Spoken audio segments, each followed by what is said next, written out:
Hey guys, how's it going? Masterbucks here, and welcome to the 9th episode of Season 4, the Southend United Road to Glory Career Mode, and welcome to it. And ladies and gentlemen, of course, you must remember that this is going to be with FIFA 14 about a week away, and the early release, which I'm probably going to, or definitely going to be getting, will be probably coming out in a few days' time. So, I kind of need to wrap up this series, and pretty damn quick, considering I'm a little over halfway, no, probably at pretty much halfway through this season. And at the rate I was going, I normally covered about half a season in about 3 weeks' time. So I've got to do, instead of 3 weeks, I've pretty much got to get it done in 3 days. So I've been, I've just pretty much just been like editing these over the course of a few days now. So I've just been chipping away for about, I'm going to say 4 or 5 days, like 9 or so episodes that include, you know, the whole J-Bucks medal ceremony. As you can see there, another second goal to Craig Edwards. Did he already score one before? I don't know. I haven't been paying an awful lot of attention to the actual screen. I just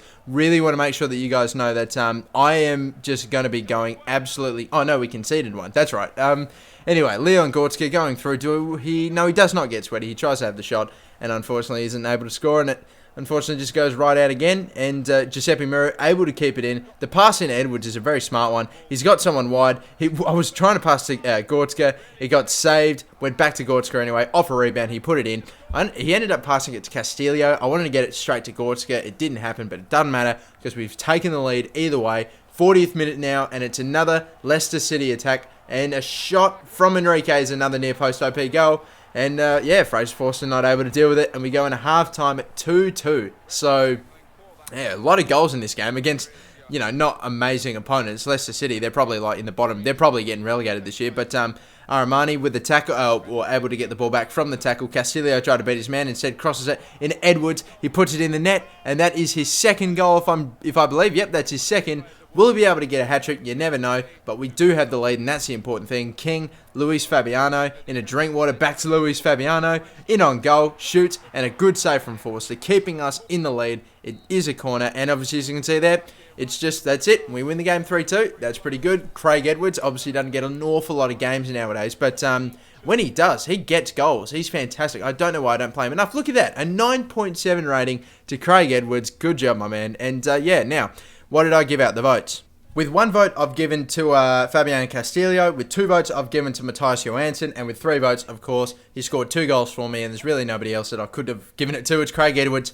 And so he's the man. He gets another 3 votes. And I tell you what, I think that's his first actual vote for the entire season so far. So that's it's pretty ridiculous. But still, either way, we do have another game against Bolton. He's not playing this game, unfortunately. I don't know why. Just I prefer Benzia and Barcroft, who are like slow, very good dribblers of the ball and quick. And you know, I prefer that striker over Craig Edwards because he's not slow, but he's got average pace, but he's a big, strong player, and he's always just in the right spot, and he's always getting goals, and he's a very good finisher of the ball. And speaking of very good finishers, how about that touch from David and Gog, and then just a chip over, I think Forster, maybe Davis, I'm not too sure. I know I gave Davis a game I definitely know that I gave Carl Davis a game, but I don't know, we'll just have to wait and see. Anyway, I'll see if his name pops up. Came out a tackle and pass it right back to one of the Bolton players, and pass after pass after pass. It's another goal, a second goal. This one going to Davies, and now we're in a little bit of trouble. But a good tackle from Eli Rue, and maybe this has started a counter-attack. Weiser lobbed for a ball into Benzia. He's got two men on him. Marcus Alonso, one of them. He's going to track backwards. Gives it in Leon Goretzka. Goretzka with Toko. Toko with a shot on goal, and another goal going this time to Southend United. So right on the 45th minute, we're able to get a goal. And this is right at the start of the second half, ladies and gentlemen. Dulafeu on the ball. Again, turns Davis. Super easy. He's got space. Gives it up again to Toko. Is that his second? No, he hits the post. Bounces away. And then Bolton ended up getting another counter-attack. Now, we went through a bit of a spell in this game where not an awful lot happened, but in the 75th minute, Yassine Benzia turns Weeder way too easy, has a long shot, saved from the keeper again.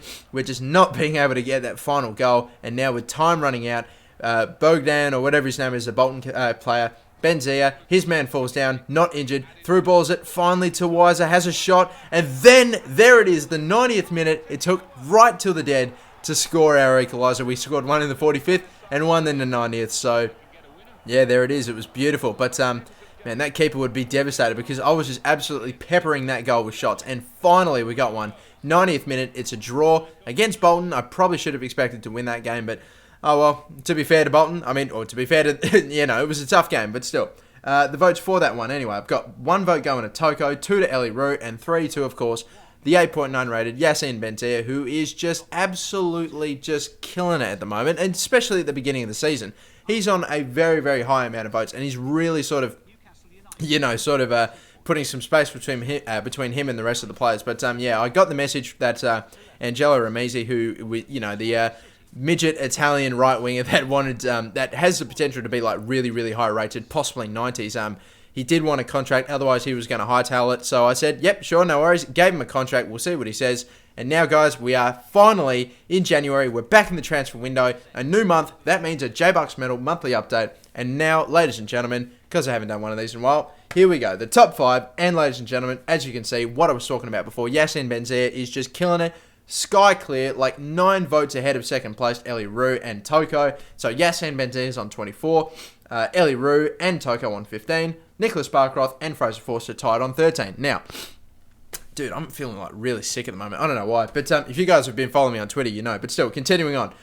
We got on 11 votes to Lafayette, 9 votes Weiser, 8 votes to RK, Armani and Shaw, 7 votes to Bonnie Purty, 6 votes to Leon Gordska and to Johansson and Aroas, 4 votes to Tony Valena, 3 votes to Bonnie Purty, Davis, Edwards, and 2 votes to Gandolfini, or not Gandolfini, he's a fucking actor, and he's dead. Oh, that's terrible. 2 votes to Gandolfi, 2 votes to Keane, and 1 vote to Castillo and Maru.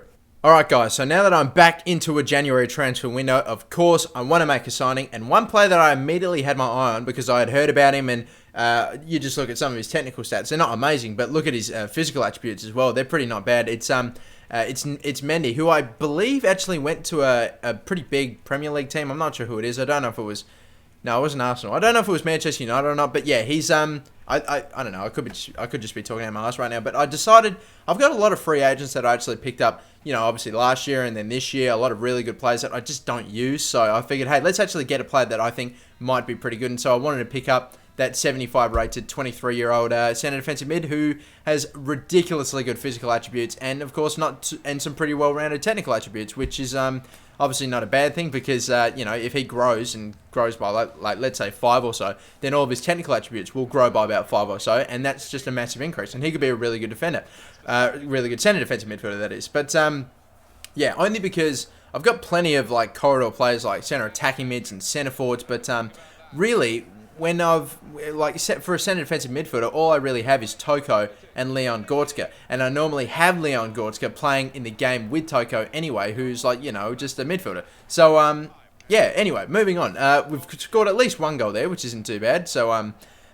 which isn't too bad again. But Swansea are on the attack with Michu. I think I've given them the ball right back into Key, another shot. But putting Key under pressure, I think was Ellie Roux, not too sure, but he was put under pressure, and we started to pull away here. 50th minute, we did have an advantage, and we took it on. Yassine Benzia, he's got space, he's got to find a through ball into Dulafeu, who does it beautifully. He's got a paddock, time to level, or just to get the shot off, and he does it beautifully. 53rd minute, and Dulafeu putting in the 2nd goal of the game, so that is terrific stuff. Johansson tackling, but unfortunately not able to get the ball back off a Routledge, and that guy, I'm not even going to try to pronounce his name, definitely not, but still, another shot, and this time, eventually, Danny Graham found the back of the net, and there was not much I could have done about that, but, what can you do? But still, moving on. It's Michu on the ball, 90th minute we're in now, and I really don't want to concede here. This would be absolutely horrific. Danny Graham, the danger man, RK, just some shocking defending. I don't know what the hell happened, but I've given Graham all the space in the world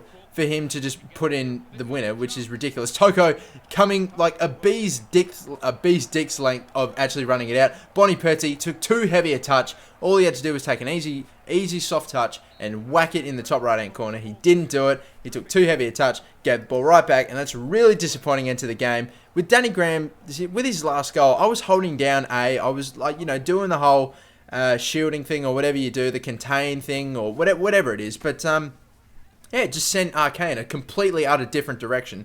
And, just freed up Danny Graham for a shot, and it was pretty disappointing, but still, the votes for that game. The first game of 2016 in January, I've got 1 vote going to Johansson, 2 votes going to Toko, and 3 going to, of course, Yassine Benzia. Some usual suspects there. And have a look at this. Monaco said that they were happy for me to take the player, but they just, for Mendy, of course, but they wanted me to sign him they wanted an extra $1.2 million on top of the player. Understandable. I ended up just giving him $1 million, so I'm just like, yeah, 1.2. I'll like, whatever. So I just try to save as much money as possible. But yeah, that was it. So here we go, ladies and gentlemen, at home against Manchester United. They're 5th, we're 9th, and we're only 3 points away from each other, despite being like 4 or 5 spots down the ladder from them. And of course, you would think that, I know it's Manchester United, I know it's a tough game, but let's remember, Southend United, the only English team, I believe, to have a 100% record. We've played them once ever in this series. No, twice? I don't know. Probably, I'm just going to stick with once for now. But we beat them in that game at Old Trafford. So we still have that 100% record. And can we extend it here? 18th minute. Bonnie Purty, the top right-hand corner. What a shot. We're going to get a replay of that because that is unbelievable how close that went to the top right-hand corner. And I really want to get an angle from the other side because, you know, you can't really tell from that. You can't really tell from this angle. But look at this. That hits... nearly hits the crossbar. That is an unbelievably good strike. De Gea, I don't even know why you tried because no keeper is going to stop that unless even if they knew it was going there, they're not going to be able to stop it. So yeah, an unbelievable strike of the ball, but not too much later. Of course, they had another attack and more bloody ridiculous. I don't know what it is. Shielding. Like containing, whatever the thing is called when you hit A and you know you get a player in front, you get a player in front of a player with the ball, goal side, containing. I really don't know what it's called. It's just whatever. But yeah, it just sent my player again, Ellie Roo, in a totally different direction and just gave like Kagawa just a complete lane to the goal and he put it in. So that's a little bit disappointing. And the second half obviously was not really full of a lot of stuff apart from some stuff pretty late, as you can see. Danny Fletcher going into Gundogan, who just hit it first time, which was a bit surprising considering all the space he had, but we didn't unfortunately have enough time to get a second goal, and against Manchester United, you'd be happy with a draw, but it does mean it's the end of our 100% record against Manchester United. We are still undefeated though, so, you know, if you ask me, I think that's not too bad, but anyway, let's go. Okay, the votes for that game, I've got 1 for RK, 2 for Fraser Forster, and 3 for Filippo Boniperti. For Filippo Boniperti. And yeah, so we got 1 game now. It's going to be against Bristol City. The first, I believe, I'm not too sure if it's the first game in the FA Cup, but it will be an FA Cup game against Bristol.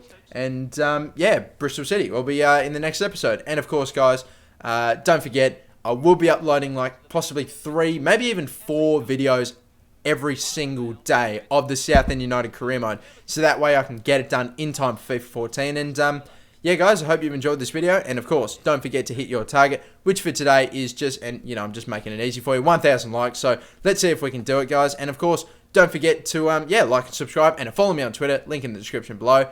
And yeah, don't forget, guys, I've got 3 or 4 episodes coming out today of the Southend United Road to Glory career mode, so keep your eye open for them.